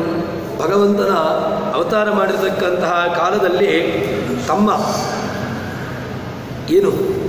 ಗೋಪಿಕಾಸ್ತ್ರೀಯರು ಕೂಡ ಆ ಭಗವಂತನನ್ನು ನೋಡಿದ್ರಂತೆ. ಆ ಮಗುವನ್ನು ಹೇಗೆ ಕಂಡ ಅಂತ ಹೇಳಿದರೆ, ಕೃಷ್ಣಂ ಸ್ವಕಾಂತಂ ಅದುನೈವ ವಶಂ ವಿಧಾತು ಉತ್ಕಾನ್ವಿತ ಇವ ಮನೋಹರ ಕೋಮಲಾಂಗ್ಯ ವ್ಯಾಲೋಲಹಾರ ಲಸಗುಂಡಲ ಚೇಲಾಂತಲೋ ನೋಬರುಚ ಪತಿವಾ ವಿರೇಜುಹು. ಆ ಗೋಪಿಕಾಸ್ತ್ರೀಯರು ಕೂಡ ಭಗವಂತನನ್ನು ನೋಡಿದ್ರಾಗ ಏನಾಯಿತು ಅಂತ ಕೇಳಿದರೆ, ಆ ಭಗವಂತನ ಅವರನ್ನು ನೋಡುವಾಗ ಅವರಲ್ಲಿರ್ತಕ್ಕಂತಹ ಆಭರಣಗಳು, ಅವರಲ್ಲಿರ್ತಕ್ಕಂತಹ ಕಾಲಿನ ಗೆಜ್ಜೆಗಳು ಎಲ್ಲವೂ ಕೂಡ ಅದು ಶಬ್ದವನ್ನು ಮಾಡ್ತಾ ಇತ್ತು. ಈ ಶಬ್ದ ಮಾಡಿದಾಗ ಭಗವಂತ ಅವರು ಹೇಗೆ ಅಂತ ಕೇಳಿದರೆ ಅವನು ಸ್ಥಿರಚಿತ್ರನಾಗಿರ್ತಕ್ಕಂಥವನಪ್ಪ. ಆ ಜೇಲ ನೋಪುರ ಕಾಂತ ಭಗವಂತನನ್ನು ಯಾವ ರೀತಿಯಾದರೂ ಕೂಡ ನಾವು ಅವನನ್ನು ವಿಷಯ ಮಾಡಲಿಕ್ಕೆ ಬರೋದಿಲ್ಲ. ಅವನು ಭಕ್ತೈಕವಶ್ಯ. ಭಕ್ತಿಯನ್ನು ನಾವು ಮಾಡಿದಾಗ ಅವನು ಅದನ್ನು ಅನುಸರಿಸಿಕೊಂಡು ಭಗವಂತ ಅವರನ್ನು ಅನುಸರಿಸಿಕೊಂಡು ಬರ್ತಾನೆ. ಇಲ್ಲಿ ರಾಜರು ಹೇಳ್ತಾರೆ, ಭಗವಂತ ಯಾರ ಚಿತ್ತಕ್ಕೂ ಕೂಡ ನಿಲುಕದಾಗಿರ್ತಕ್ಕಂಥವನು ಭಗವಂತ. ಇವರ ಈ ಗೋಪಿಕಾ ಸ್ತ್ರೀಯರ ಆ ಶಬ್ದಕ್ಕೆ, ಆ ನೂಪರದಿಂದ ಮಾಡಿರತಕ್ಕಂತಹ ಅವರ ಕಾಲ್ಗೆಜ್ಜೆ, ಅವರ ಆಭರಣಗಳಿಂದ, ಈ ರೀತಿಯಾಗಿರ್ತಕ್ಕಂತಹ ಒಂದು ಆ ಶಬ್ದಗಳಿಂದಾಗಿ ಅದಕ್ಕೆ ಭಗವಂತ ಅವನು ಅವರನ್ನು ಒಲಿಸಿಕೊಳ್ತಾನೆ ಅಂತ ಹೇಳಿಕೊಂಡು ಆ ರೀತಿಯಾಗಿರ್ತಕ್ಕಂತಹ ಒಂದು ವ್ಯವಸ್ಥೆಯಲ್ಲಿ ಆ ಗೋಪಿಕಾ ಸ್ತ್ರೀಯರು ಭಗವಂತನನ್ನು ಸ್ತುತಿ ಮಾಡಿದರು ಅಂತ ಹೇಳಿಕೊಂಡು ಹೇಳ್ತಾರೆ. ಏನಿದ್ರೂ ಕೂಡ ಅವರಿಗೆ ಅವರ ತಪಸ್ಸು ಯಾವಕ್ಕೋಸ್ಕರ ಅವರು ಮಾಡಿದ್ದು ಅಂತ ಕೇಳಿದ್ರೆ, ನಮಗೆ ಭಗವಂತನೇ ಕೃಷ್ಣಂ ಸಕಾಂತಂ, ನಮಗೆ ಬೇರೆ ಯಾರೂ ಕೂಡ ನಮಗೆ ಗಂಡನಾಗಬಾರ್ದು. ಮತ್ತು ಏನು, ಭಗವಂತನೇ ನಮಗೆ ಗಂಡನಾಗಿ ಬರಬೇಕು ಅಂತ ಹೇಳಿಕೊಂಡು ನಿಶ್ಚಲವಾಗಿರತಕ್ಕಂತಹ ತಾವು ತಪಸ್ಸನ್ನು ಮಾಡಿರ್ತಕ್ಕಂಥವರು. ಅಂಥವರು ಈ ಗೋಪಿಕಾ ಸ್ತ್ರೀಯರು ಕೃಷ್ಣನನ್ನೂ ಕೂಡ ಸ್ಥಿರಚಿತ್ತನಾಗಿರ್ತಕ್ಕಂಥವನು, ಯಾರ ಇದಕ್ಕೂ ನಿಲುಕದವನು ಈ ಗೋಪಿಕಾ ಸ್ತ್ರೀಯರ ಭಕ್ತಿಗೆ ಅವನು ಒಲಿದ ಅಂತ ಹೇಳಿಕೊಂಡು ಹೇಳ್ತಾರೆ. ಇನ್ನು ಇದೊಂದು ರೀತಿಯಲ್ಲಿ ತಾವು ಆ ಸೂರ್ಯನನ್ನು ರಾಜರು ವರ್ಣನೆ ಮಾಡ್ತಾರೆ. ಹೇಗೆ ಅಂತ ಕೇಳಿದರೆ, ಭಗವಂತನನ್ನು ಎಲ್ಲ ತನ್ನ ಕಿರಣದ ಮೂಲಕವಾಗಿ, ಸೂರ್ಯ ಅವನು ಸಹಸ್ರರಶ್ಮಿ ಅಂತ ಅವನಿಗೆ ಹೆಸರು, ಅನೇಕ ಕಿರಣಗಳಿಂದ ಶೋಭಿಸತಕ್ಕಂಥವನು. ಅನೇಕ ಕಿರಣಗಳಿಂದ ಉಳ್ಳಂತಹ ಆ ಸೂರ್ಯ ಅವನು ಏನು ಮಾಡಿದ ಅಂತ ಹೇಳಿದರೆ, ತಾನು ಪೂರ್ಣ ಆಕಾಶದಲ್ಲಿ ವ್ಯಾಪಿಸಿಕೊಂಡು ಏನು ಮಾಡಿದ ಅಂತ ಕೇಳಿದರೆ, ಅವನು ಭಗವಂತನಿಗೆ ಅರ್ಪಿಸಿದಂತೆ. ಭಗವಂತನ ಪಾದತಲಕ್ಕೆ ಒಂದು ರೀತಿಯಾಗಿ ತನ್ನನ್ನು ತಾನು ಅರ್ಪಿಸಿಕೊಂಡ. ಅವನಿಗೆ ವಿಷ್ಣುಪದ ಅಂತ ಒಂದು ಆಕಾಶಕ್ಕೆ ಹೆಸರಿದೆ. ವಿಷ್ಣುಪದದಲ್ಲಿ ಪೂರ್ಣವಾಗಿ ತನ್ನ ಕಿರಣಗಳನ್ನು ವ್ಯಾಪಿಸಿದ. ವಿಷ್ಣುಪದದಲ್ಲಿ ಅಂದರೆ ಭಗವಂತನ ಪಾದ, ಆ ಆಕಾಶದಲ್ಲಿ ತನ್ನ ಕಿರಣಗಳನ್ನು ವ್ಯಾಪಿಸಿದ್ದರಿಂದಾಗಿ ಭಗವಂತನಿಗೆ ತನ್ನನ್ನು ತಾನು ಸಮರ್ಪಿಸಿರತಕ್ಕಂಥವನು ಅಂತ ಹೇಳಿಕೊಂಡು ಒಂದು ರೀತಿಯಾಗಿ ತನ್ನನ್ನು ತಾನು ಭಗವಂತನಿಗೆ ಅರ್ಪಿಸಿಕೊಂಡ ಅಂತ ಹೇಳಿಕೊಂಡು ಹೇಳ್ತಾರೆ. ಇನ್ನೊಂದು ಏನು ಅಂತ ಕೇಳಿದರೆ, ತಾವು ಮಾಡಿರತಕ್ಕಂಥದ್ದೆಲ್ಲ ಕರ್ಮ, ನಮ್ಮಲ್ಲಿ ಸಹಜವಾಗಿ ನಾವು ಏನೆಲ್ಲ ಕರ್ಮಗಳನ್ನು ಮಾಡ್ತೇವೆಯೋ ಅದೆಲ್ಲವನ್ನು ಕೂಡ ಭಗವಂತನ ಪಾದಕ್ಕೆ ಸಮರ್ಪಣೆ ಮಾಡುವಂತಹದ್ದು ಅದು ನಮ್ಮ ಸಂಪ್ರದಾಯ. ಇಲ್ಲಿಯೂ ಕೂಡ ಕೃಷ್ಣ ಸೂರ್ಯ ಏನು ಮಾಡಿದ ಅಂತ ಹೇಳಿದರೆ, ತಾನು ಎಲ್ಲ ಕರ್ಮಗಳನ್ನು ತಾನು ಬೆಳಗತಕ್ಕಂತಹ ತನ್ನ ಕೆಲಸ ಏನು, ಲೋಕದಲ್ಲಿ ತನ್ನ ಪ್ರಕಾಶವನ್ನು ಭರಿಸುವ ಮೂಲಕವಾಗಿ ತನ್ಮೂಲಕವಾಗಿ ಲೋಕದಲ್ಲಿರತಕ್ಕಂತಹ ಜನರಿಗೆ ಆಯಾಯ ಕರ್ಮವನ್ನು ಮಾಡಿಸುವವನು ಸೂರ್ಯ. ಯಾಕೆಂದರೆ ಚಂದ್ರ ಬಂದಾಗ ನಾವು ನಮ್ಮ ಕರ್ಮದಿಂದಾಗಿ ನಿವೃತ್ತಿಯನ್ನು ಹೊಂದಿ ತನ್ಮೂಲಕವಾಗಿ ನಾವು ಮಲಗುವಿಕೆ ಇತ್ಯಾದಿಗಳನ್ನು ಮಾಡ್ತೇವೆ. ಸೂರ್ಯ ಬಂದ ಅಂತ ಹೇಳಿದಾಗ ನಾವೇನು ಮಾಡ್ತೇವೆ, ಸೂರ್ಯ ಬಂದ ಅಂತ ಹೇಳಿಕೊಂಡು ನಾವು ಬೆಳಗ್ಗೆ ಎದ್ದು ತನ್ಮೂಲಕವಾಗಿ ನಾವು ಭಗವಂತನ ಕರ್ಮ, ಭಗವಂತನನ್ನು ಪೂಜೆ ಮಾಡುವಲ್ಲಿಯೋ ಅಥವಾ ಭಗವಂತನಿಗೆ ಬೇಕಾಗಿರತಕ್ಕಂತಹ ಕರ್ಮಗಳಲ್ಲಿ ನಾವು ನಮ್ಮನ್ನು ತೊಡಗಿಸಿಕೊಳ್ತೇವೆ. ಇದು ಈ ಎಲ್ಲವನ್ನೂ ಕೂಡ ಮಾಡಿಸಿದ್ದು ಯಾರು? ಸೂರ್ಯ ಬಂದದ್ರಿಂದಾಗಿ ಎಲ್ಲರೂ ಕೂಡ ಆಯಾಯ ತಮ್ಮ ತಮ್ಮ ಕಾರ್ಯವನ್ನು ಅವರು ಮಾಡ್ತಾರೆ. ಈ ಎಲ್ಲ ಕರ್ಮಗಳನ್ನು ಸಜ್ಜನರಿಂದ ಎಲ್ಲರಿಂದಲೂ ಕೂಡ ಮಾಡಿರತಕ್ಕಂತಹ ಕರ್ಮವನ್ನು ಭಗವಂತ ಆ ಸೂರ್ಯ ಏನು ಮಾಡಿದ ಅಂತ ಕೇಳಿದ್ರೆ, ಆ ಭಗವಂತನ ಪಾದಕ್ಕೆ ಸಮರ್ಪಣೆ ಮಾಡುವ ಮೂಲಕವಾಗಿ ತನ್ನನ್ನು ತಾನು ಭಗವಂತನಿಗೆ ಅರ್ಪಿಸಿಕೊಂಡನೇನೋ ಅಂತ ಹೇಳಿಕೊಂಡು ಆ ರೀತಿಯಾಗಿ ಖಂಡಿತು ಅಂತ ಹೇಳಿಕೊಂಡು ಹೇಳ್ತಾರೆ. ಇನ್ನು ನಂದನ ಅರಮನೆಯಲ್ಲಿ ಭಗವಂತ ಅವತಾರ ಅಲ್ಲಿದ್ದಾನೆ. ಅಲ್ಲಿ ಏನಾಯಿತು ಅಂತ ಕೇಳಿದರೆ, ನಂದ ಎಲ್ಲರಿಗೂ ಕೂಡ ಸರಂದಗೋಪ ಪ್ರದದೌ ದ್ವಿಜೇಭ್ಯ ಬಹೂನಿ ಗೋರೂಪಧನಾನಿ ವಿಷ್ಣೋ ತಟೇಶು ಗೋಪಿ ಸಹ ದಂಚರಿಷ್ಣೋ ಸಹಸ್ರಶಸ್ತ್ರ ಇವ ಸಾಧಯಿಷ್ಯನ್. ಅವನು ಎಲ್ಲರಿಗೂ ಕೂಡ ದಾನವನ್ನು ಮಾಡಿದ. ಮಗು ಹುಟ್ಟಿತು ಅಂತ ಹೇಳಿಕೊಂಡು ತಾನು ಎಲ್ಲ ಸಜ್ಜನರಿಗೆ ತಾನು ದಾನವನ್ನು ಮಾಡಿದ. ದಾನವನ್ನು ಮಾಡಿದ್ರಿಂದಾಗಿ ಏನಾಯಿತು ಅಂತ ಕೇಳಿದರೆ ಗೋವುಗಳನ್ನು ದಾನ ಮಾಡಿದ ಅಂತ. ಯಾಕೋಸ್ಕರ ಗೋವುಗಳನ್ನು ದಾನ ಮಾಡಿದ ಅಂತ ಹೇಳಿದರೆ, ಆ ಗೋವುಗಳನ್ನು ದಾನ ಮಾಡಿದ್ಯಾಕೆ ಅಂತ ಕೇಳಿದರೆ, ಕೃಷ್ಣ ಗೋಪಾಲಕ. ಅವನು ಮುಂದೆ ತನ್ನ ವೃತ್ತಿಯನ್ನು ಗೋವುಗಳನ್ನು ಪಾಲನೆ ಮಾಡುವಂತಹದ್ದು, ಗೋಪಾಲಕ. ಅದಕ್ಕೋಸ್ಕರವಾಗಿ ನಂದ ಏನು ಮಾಡ್ತಾನೆ ಅಂತ ಕೇಳಿದರೆ ಆ ಗೋವುಗಳನ್ನೇ ದಾನ ಮಾಡ್ತಾನಂತೆ. ಗೋವುಗಳನ್ನು ದಾನ ಮಾಡಿ ತನ್ಮೂಲಕವಾಗಿ ಗೋಬ್ರಾಹ್ಮಣೇಭ್ಯ ಶುಭಮಸ್ತಿ ನಿತ್ಯಂ ಲೋಕಾ ಸಮಸ್ತ. ಮುಖ್ಯವಾಗಿ ಸಂಪತ್ತು ಹೇರಳವಾಗಿ ಇರಬೇಕು ಅಂತ ಹೇಳಿದ್ರೆ ಆ ರಾಜ್ಯದಲ್ಲಿ ಗೋ ಸಂಪತ್ತು ಜಾಸ್ತಿ ಇರಬೇಕು. ಯಾಕೆಂದರೆ ಗೋವು ಅದು ಮುಖ್ಯವಾಗಿರತಕ್ಕಂತಹದ್ದು. ಗೋವಿಗೆ ಎಲ್ಲಿ ಅನ್ಯಾಯವೋ ಅಥವಾ ಅನಾಚಾರವೋ ಅಲ್ಲಿ ಯಾವ ಇತ್ಯಾದಿಗಳು ಆಗ್ತವೆಯೋ ಅದು ಆ ದೇಶವಾಗಲಿ ರಾಜ್ಯವಾಗಲಿ ಅದಕ್ಕೆ ಏಳಿಗೆ ಅಂತ ಇಲ್ಲ. ಅದಕ್ಕೋಸ್ಕರವಾಗಿ ಇಲ್ಲಿ ಏನು ಮಾಡಿದ ಅಂತ ಹೇಳಿದರೆ ನಂದ ಆ ಗೋವನ್ನೇ ಎಲ್ಲರಿಗೂ ಕೂಡ ದಾನವಾಗಿ ನೀಡಿದ. ಗೋವನ್ನು ದಾನವಾಗಿ ನೀಡಿ ಅದನ್ನು ಕೊಡುವಂತಹದ್ದು ದೊಡ್ಡದಲ್ಲ. ಒಂದು ಮಾತಿದೆ, ಪಂಡಿತಾಚಾರ್ಯರು ಮಧ್ವಜಯದಲ್ಲಿ ತಾವು ಹೇಳುವಾಗ ದಾನಂ ಧ್ರುವಂ ಫಲತೆ ಪಾತ್ರ ಗುಣಾನುಕೂಲ್ಯಾತ್ ಅಂತ ಒಂದು ಮಾತನ್ನು ಹೇಳ್ತಾರೆ. ದಾನವನ್ನು ನೀಡಬೇಕು ಅಂತ. ದಾನವನ್ನು ನೀಡಬೇಕು ಅಂತ ಹೇಳಿಕೊಂಡು ಸಿಕ್ಕವರಿಗೆ ದಾನ ಕೊಟ್ಟರೆ ಅದರಿಂದ ಏನೂ ಉಪಯೋಗವಿಲ್ಲ. ದಾನಂ ಧ್ರುವಂ ಫಲತಿ ಪಾತ್ರ ಗುಣಾನುಕೂಲ್ಯಾತ್. ಪಾತ್ರವನ್ನು ನೋಡಬೇಕು.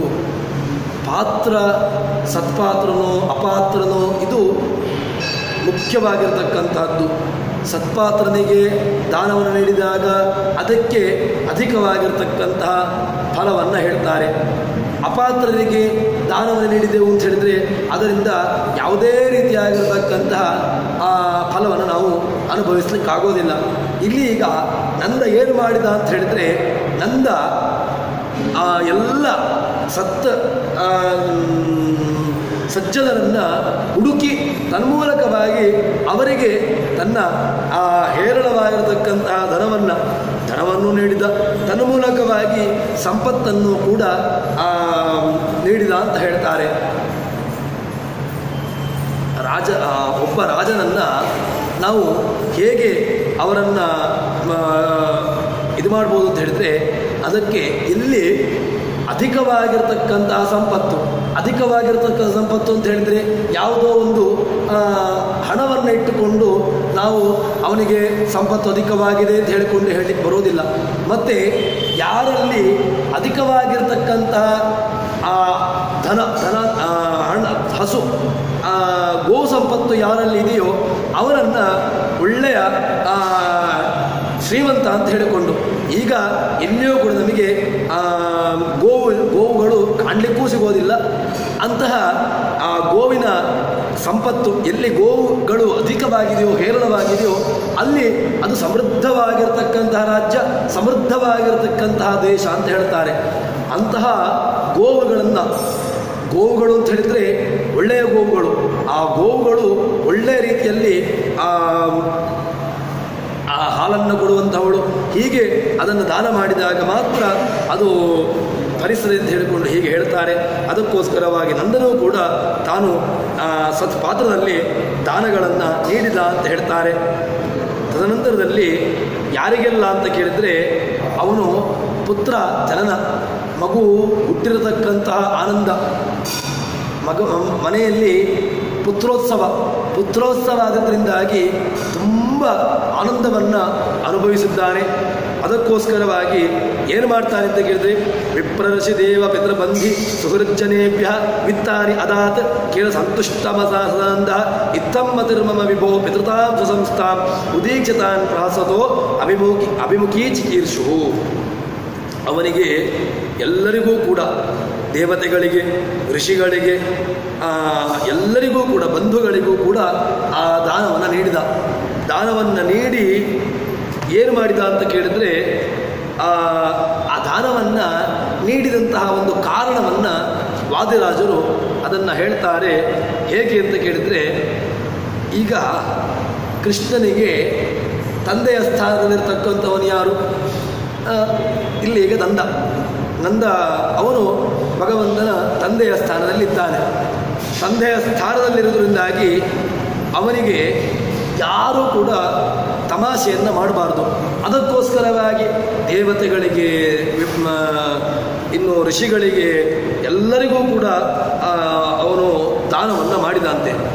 ದಾನವನ್ನು ಮಾಡಿ ತನ್ಮೂಲಕವಾಗಿ ಅವರಿಂದ ಸಹಜವಾಗಿ ನಮ್ಮಲ್ಲಿ ಇದೆಯಲ್ವ, ಯಾರಾದರೂ ನಾವು ಒಬ್ಬನಿಗೆ ಒಂದು ಸಂಪತ್ತನ್ನು ಕೊಟ್ಟಾಗ ಅವನು ತನ್ನನ್ನು ಇನ್ನೊಬ್ಬನ ಮುಂದೆ ನಮ್ಮನ್ನು ಆಡಿಕೊಳ್ಳುವುದನ್ನು ಕಮ್ಮಿ ಮಾಡ್ತಾನೆ. ಅದಕ್ಕೋಸ್ಕರವಾಗಿ ಇದೊಂದು ಲೌಕಿಕವಾಗಿರತಕ್ಕಂತಹ ದೃಷ್ಟಾಂತವನ್ನು ಅನುಸರಿಸಿಕೊಂಡು ರಾಜರು ಹೇಳ್ತಾರೆ, ಈಗ ತಂದೆಯ ಸ್ಥಾನದಲ್ಲಿರ್ತಕ್ಕಂಥ ಅದಕ್ಕೋಸ್ಕರವಾಗಿ ಎಲ್ಲರಿಗೂ ಕೂಡ ಅವರಿಗೆ ಇವರಿಗೆ ಅಂತ ಹೇಳಿಕೊಂಡು ಅವನು ತಾರತಮ್ಯವನ್ನು ಮಾಡಿಲ್ಲ. ಸರ್ವರಿಗೂ ಕೂಡ, ದೇವತೆಗಳಿಗೆ, ಋಷಿಗಳಿಗೆ, ಪಿತೃಗಳಿಗೆ ಎಲ್ಲರಿಗೂ ಕೂಡ ಅವನು ದಾನವನ್ನು, ಯಾರೆಲ್ಲ ಸಜ್ಜನರು ಅಂತ ಇದ್ದಾರೆ ಅವರೆಲ್ಲರಿಗೂ ಕೂಡ ಆ ದಾನವನ್ನು ನೀಡಿ ತಾನು ತನ್ನ ತಂದೆಯ ಕರ್ತವ್ಯವನ್ನು ನಿಭಾಯಿಸಿದ. ತಂದೆಯಾಗಿರ್ತಕ್ಕಂಥವನು ಪುತ್ರೋತ್ಸವದಲ್ಲಿ ದಾನ ಮಾಡುವಂಥದ್ದಿದೆ. ಪುತ್ರೋತ್ಸವ ಆಯಿತು ಅಂತ ಹೇಳಿದ್ರೆ ಒಂದು ಸಜ್ಜನರಿಗೆ ತಾನು ಆ ದಾನವನ್ನು ನೀಡಬೇಕು ಅಂತ ಇದರ ಮೂಲಕವಾಗಿ ನಮಗೆ ರಾಜರು ತಿಳಿಸಿದಾಗಾಯಿತು. ನಂದ ಅದಕ್ಕೋಸ್ಕರವಾಗಿ ಎಲ್ಲರನ್ನೂ ಕೂಡ ತನ್ನ ಅರಮನೆಗೆ ಕರೆದು ತನ್ಮೂಲಕವಾಗಿ ಅವರೆಲ್ಲರಿಗೂ ಕೂಡ ದಾನವನ್ನು ನೀಡಿದ ಅಂತ ಹೇಳ್ತಾರೆ. ಇನ್ನು ಎಲ್ಲರಿಗೂ ದಾನವನ್ನು ಮಾಡಿದ ಮೇಲೆ ಆ ಗೋಕುಲಗಳು ಹೇಗಿತ್ತು ಅಂತ ಕೇಳಿದ್ರೆ, ಭಗವಂತ ಅಲ್ಲಿದ್ದಾನೆ, ಭಗವಂತ ಹುಟ್ಟಿದ್ದಾನೆ ಅಂತ ಹೇಳಿಕೊಂಡು ಇಡೀ ಎಲ್ಲ ನಂದ ಗೋಕುಲದಲ್ಲಿರ್ತಕ್ಕಂತಹ ಎಲ್ಲರ ಮನೆಯಲ್ಲೂ ಕೂಡ ಉತ್ಸವ. ಭಗವಂತ ಗೋಕುಲದಲ್ಲಿದ್ದಾನೆ, ಅದಕ್ಕೋಸ್ಕರವಾಗಿ ಎಲ್ಲರೂ ಕೂಡ ತಮ್ಮ ತಮ್ಮ ಮನೆಯನ್ನು ಅಲಂಕರಿಸಿದರು. ತನ್ಮೂಲಕವಾಗಿ ಇನ್ನು ಮುಂದೆ ಕೃಷ್ಣ ನಮ್ಮ ಮನೆಗೆ ಪ್ರವೇಶಿಸಿ ನಮ್ಮ ಮನೆಯಲ್ಲೂ ಕೂಡ ಅವನು ತನ್ನ ಬಾಲಲೀಲೆಗಳನ್ನು ತೋರಿಸ್ತಾನೆ. ಅದಕ್ಕೋಸ್ಕರವಾಗಿ ಅವರು ತಮ್ಮ ತಮ್ಮ ಮನೆಗಳನ್ನು ಸಿಂಗರಿಸಿಕೊಂಡರು. ಪ್ರವೇಶಿಸ್ತಾನೆ ಅಂತ ಹೇಳಿಕೊಂಡು ಅವರು ತಮ್ಮ ಮನೆಯನ್ನು ಸಿಂಗರಿಸಿಕೊಂಡರು. ತದನಂತರದಲ್ಲಿ ಈಗ ಏನು ಅವನು ತನ್ನ ಭಗವಂತ ಈಗ ಹುಟ್ಟಿದ್ದ ತಕ್ಷಣ ಭಗವಂತನು ನಾಳೆಯಿಂದಲೇ ಅವನು ತನ್ನ ಲೀಲೆಯನ್ನು ತೋರಿಸುವುದಿಲ್ಲ. ಲೋಕದಲ್ಲಿ ತನ್ನ ಲೋಕದ ನಿಯಮವನ್ನು ಅನುಸರಿಸ್ತಾನೆ. ಹುಟ್ಟಿದ ತಕ್ಷಣ ಯಾವ ಮಗಳು ಕೂಡ ತಮ್ಮ ಚೇಷ್ಟೆಯನ್ನು ಶುರು ಮಾಡುವುದಿಲ್ಲ. ಒಂದು ಇಂತಿಷ್ಟು ಸಮಯ ನಂತರ ಮಕ್ಕಳು ಅವರು ಚೇಷ್ಟೆಯನ್ನು ಆರಂಭ ಮಾಡುವಂತಹದ್ದು. ಭಗವಂತ ಅದಕ್ಕೋಸ್ಕರವಾಗಿ ಇನ್ನೂ ಬಾಲಕನಾಗಿದ್ದಾನೆ, ಶಿಶುವಾಗಿದ್ದಾನೆ. ಆ ಶಿಶುವಾಗಿದ್ದರೂ ಕೂಡ ಪರವಾಗಿಲ್ಲ, ಭಗವಂತ ನಮ್ಮ ಮನೆಗೆ ಒಂದಲ್ಲ ಒಂದು ದಿವಸ ಬರ್ತಾನೆ ಅಂತ ಹೇಳಿಕೊಂಡು ಅದಕ್ಕೋಸ್ಕರವಾಗಿ ನಂದ ಗೋಕುಲದಕ್ಕಂತಹ ಎಲ್ಲ ಮನೆಗಳು ಕೂಡ ಸಿಂಗರಿಸಿದರು. ಇನ್ನು ಮತ್ತೇನು ಅಂತ ಕೇಳಿದ್ರೆ, ಭಗವಂತ ಇದರಿಂದ ನಾವು ಚಿಂತನೆ ಮಾಡಬೇಕಾದ್ದು ಏನು ಅಂತ ಕೇಳಿದ್ರೆ, ನಮಗೆ ಸಾಕ್ಷಾತ್ಕಾರ ಇವತ್ತಿನ ನಾಳೆಗೆ ಆಗಬೇಕು ಅಂತಿಲ್ಲ. ಭಗವಂತನ ಜ್ಞಾನ, ಅಪರೋಕ್ಷ ಜ್ಞಾನ ಇದ್ದಕ್ಕಿದ್ದ ಆಗೋದಿಲ್ಲ. ಅಪರೋಕ್ಷ ಜ್ಞಾನ ಬರಬೇಕು ಅಂತ ಹೇಳಿದರೂ ಕೂಡ ಅದಕ್ಕೆ ತುಂಬ ಸಾಧನೆ ಬೇಕು. ಆ ಸಾಧನೆ ಆಗ್ತದೆ. ಅದಕ್ಕೋಸ್ಕರ ನಾವು ಏನು ಮಾಡಬೇಕು ಅಂತ ಕೇಳಿದ್ರೆ, ಆ ಸಾಧನೆಯನ್ನು ಮಾಡ್ತಾ ಇರಬೇಕು. ಮಾಡ್ತಾ ಇದ್ದುಕೊಂಡು ಭಗವಂತ ಅದು ದೇವರ ಇಚ್ಛೆಗೆ ಬಂದಾಗ ನಮಗೆ ಸಾಕ್ಷಾತ್ಕಾರ ಆಗುವಂತಹದ್ದು.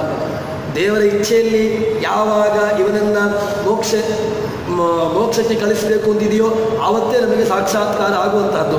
ಆದರೂ ಕೂಡ ನಾವು ಏನು ಮಾಡಬೇಕು ಅಂತ ಹೇಳಿದ್ರೆ, ದೇವರನ್ನು ನಿತ್ಯದಲ್ಲೂ ಕೂಡ ಧರ್ಮಕರ್ಮವನ್ನು ಮಾಡಿಕೊಂಡು ತನ್ಮೂಲಕವಾಗಿ ಧರ್ಮ ಮಾರ್ಗದಲ್ಲಿ ಬಿಟ್ಟು ನಾವು ನಮ್ಮ ಪ್ರವೃತ್ತಿಯನ್ನು ಇಟ್ಟುಕೊಳ್ಳಬಾರ್ದು.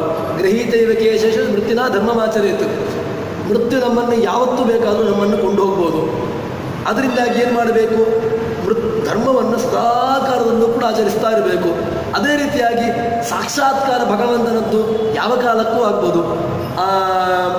ಧ್ರುವ ಮಹಾರಾಜರಿಗೆ, ಅವರಿಗೆಲ್ಲ ಪ್ರಹ್ಲಾದರಿಗೆ, ಅವರಿಗೆ ತಮ್ಮ ಪ್ರಾರಬ್ಧ ಕರ್ಮ ಮೊದಲಿಗೆಲ್ಲ ಮುಗಿದಿತ್ತು. ಅವರದ್ದು ಎಷ್ಟೋ ಒಂದು ಕಿಂಚಿತ್ತು ಅಲ್ಪ ವರ್ಷಗಳ ಕಾಲದ್ದು ಅವರದ್ದು ಬಾಕಿ ಇದ್ದದ್ದು. ಅದರಿಂದ ಏನಾಯಿತು, ಅವರಿಗೆ ಬಾಲ್ಯಾವಸ್ಥೆಯಲ್ಲಿ ಅವರಿಗೆ ಭಗವಂತನ ಸಾಕ್ಷಾತ್ಕಾರ ಅವರಿಗೆ ಆಯಿತು.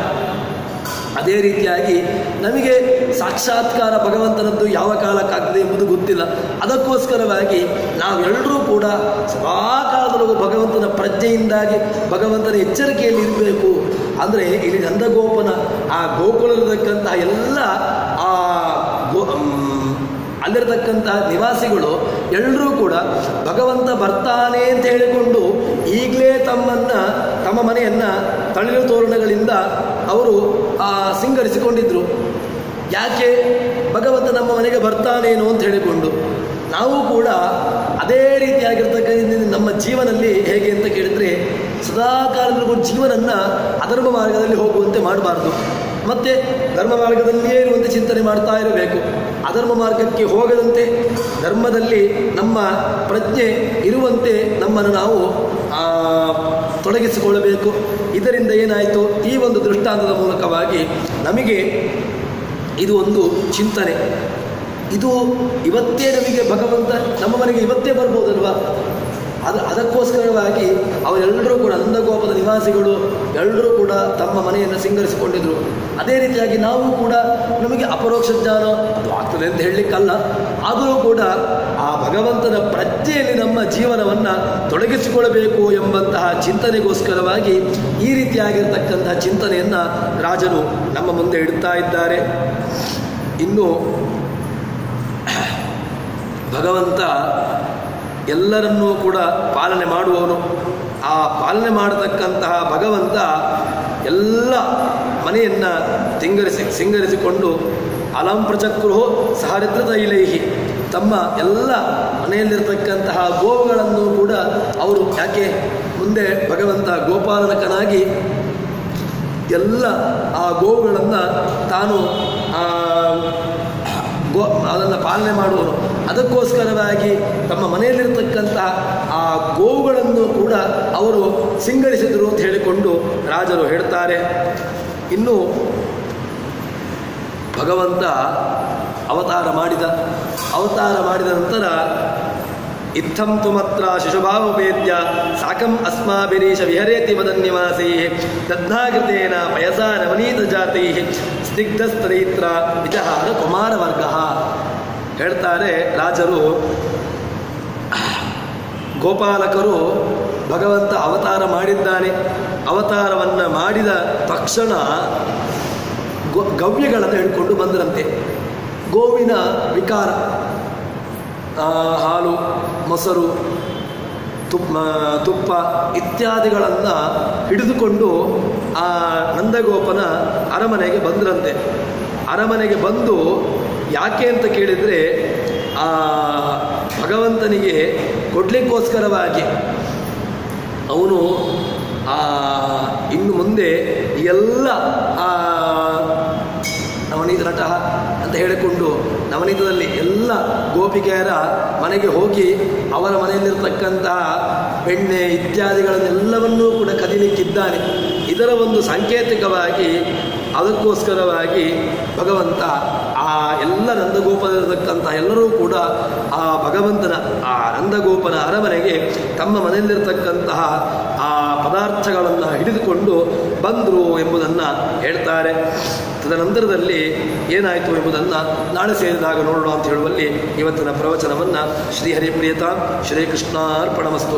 ಯಸ್ಸರ್ವಗುಣ ಸಂಪೂರ್ಣ ಸರ್ವದೋಷ ವಿವರ್ಜಿತ ಪ್ರಿಯತಾಂ ಪರಿದೇವಾಲಂ ವಿಷ್ಣುರ್ಮೇ ಪರಮಸ್ವೃತ.